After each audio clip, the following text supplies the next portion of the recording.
The question is there a distinction between Hinduism and Sanatana Dharma?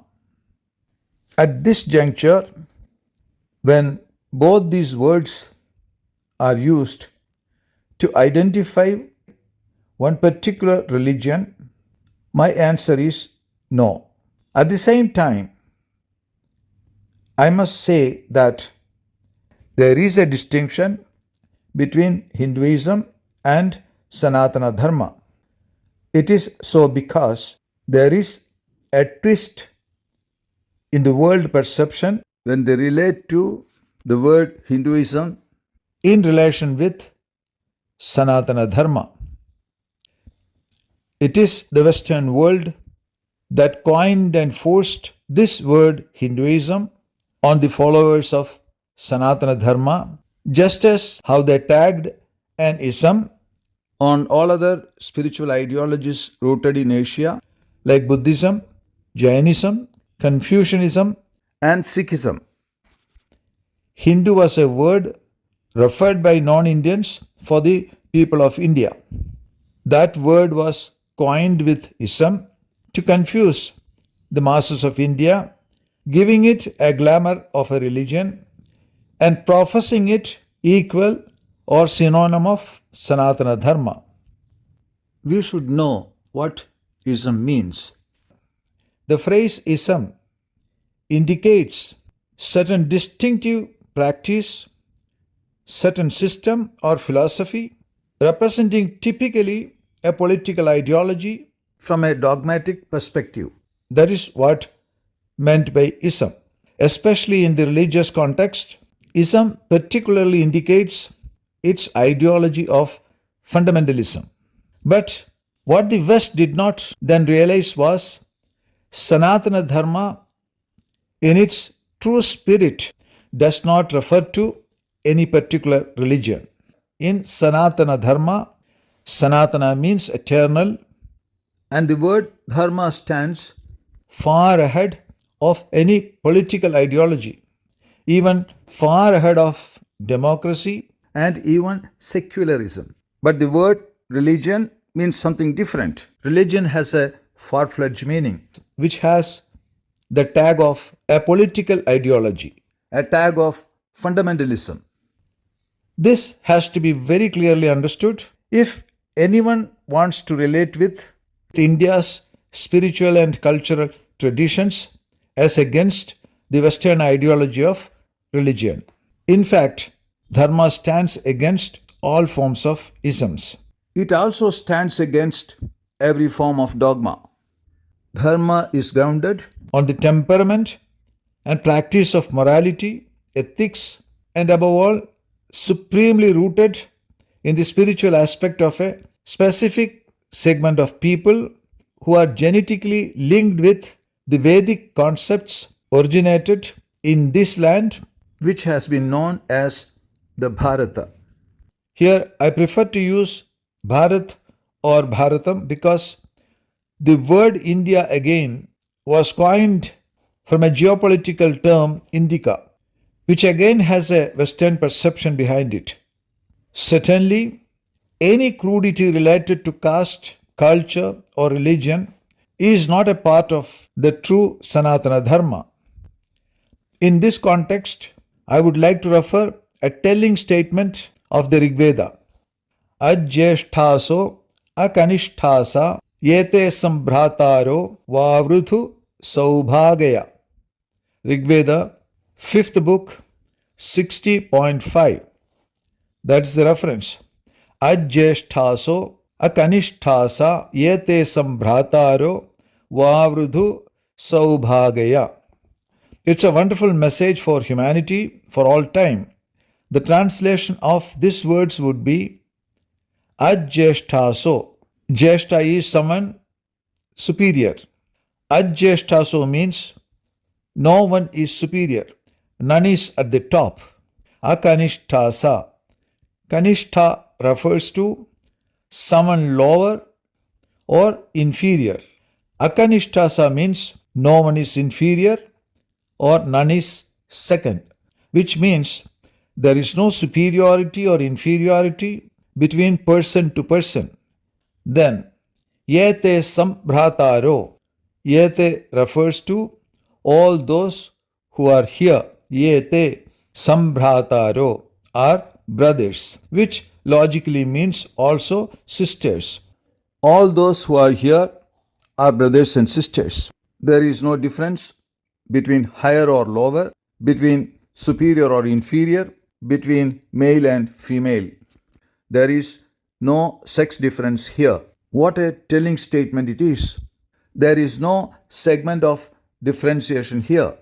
That is the universality of Sanatana Dharma, the universality of one of the oldest spiritual texts of the world, the Rig Veda. Yete sambhrataro. And then vavrudhu.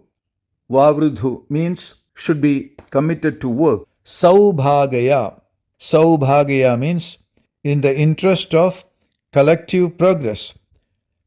A full meaning of this rig, ajjeshtaso akanishtasa yete sambhrataro vavrudhu saubhagaya, is there is no one big or small. There is no one as superior or inferior. Everyone here are like brothers and sisters working unitedly for the collective progress of the society. This is the real purport of Sanatana Dharma. It is a wonderful, strong message, a message meant not just for India, but for the whole of humanity. Do you find in it any reference to a religion or any political ideology? No. Look at the world around. In every segment of it, each family, each society, each culture, each of them has its own basic structure. But here in India, where the Vedic society originated, where Dharma prevailed all along in this society, beneath every aspect of its life, there existed a wonderful ancient ideal. And that ideal is the Vasudhaiva Kutumbakam. Vasudhaiva Kutumbakam refers to the world as a homogeneous whole. One of the Upanishads, the Maha Upanishads, proclaims this very uniquely. Ayam nijaha paroveti ganana bahuchetasam udara charitanam tu vasudhaiva kutumbakam. That is the verse which comes in the Maha Upanishad. Ayam nijaha. This is a relative. He is not an outsider. Paroveti, the other is a stranger. He or she is not related to me. Ganana bahuchetasam. That is how a small-minded or a petty-minded counts. Udara charitanam tu vasudhaiva kutumbakam. Udara charitanam tu. But to the broad-minded or the magnanimous, udara charitanam tu vasudhaiva kutumbakam. The entire world is one family. What better an attitude in a society can there be than this? I am nijaha, he or she is my relative. Paroveti, the other is a stranger. Ganana lekhuchetasam. That is how a selfish man would behave. But a broad-minded person, udara charitanantu vasudhaiva kutumbakam. He or she considers every one of this world as his or her own. That is how the Upanishads, the core scripture of Sanatana Dharma, proclaims. This Upanishadic verse alone is enough to show how broad-minded has been the Indian society. We do not consider broad-mindedness as just one more virtue. Here, it's a characteristic of the universality of our society. According to the precepts of Dharma, being broad-minded or universal is not a weakness. It is the magnanimity of a culture. The moment everyone works, that is, works in the interest of all, the progress of that collective endeavor is what meant by the earlier referred Vavrudhu Saubhagaya. The world around us evolve as we evolve. It is the fundamentalists that evolve fundamentalism. But they do not realize that the structure of a society cannot be built upon any fundamentalism. Society is built upon its dharmic aspect.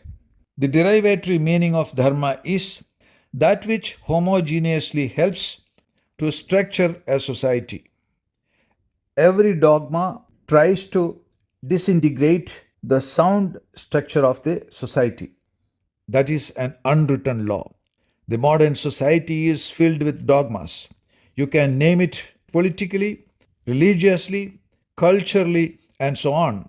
It is our perception that sets our mood, our feeling, our beliefs, or even our opinions, which make it colorful. Filling it with happiness, with sadness, or bitterness is our choice. No one can dictate a society's nature or structure unless we allow them to do so.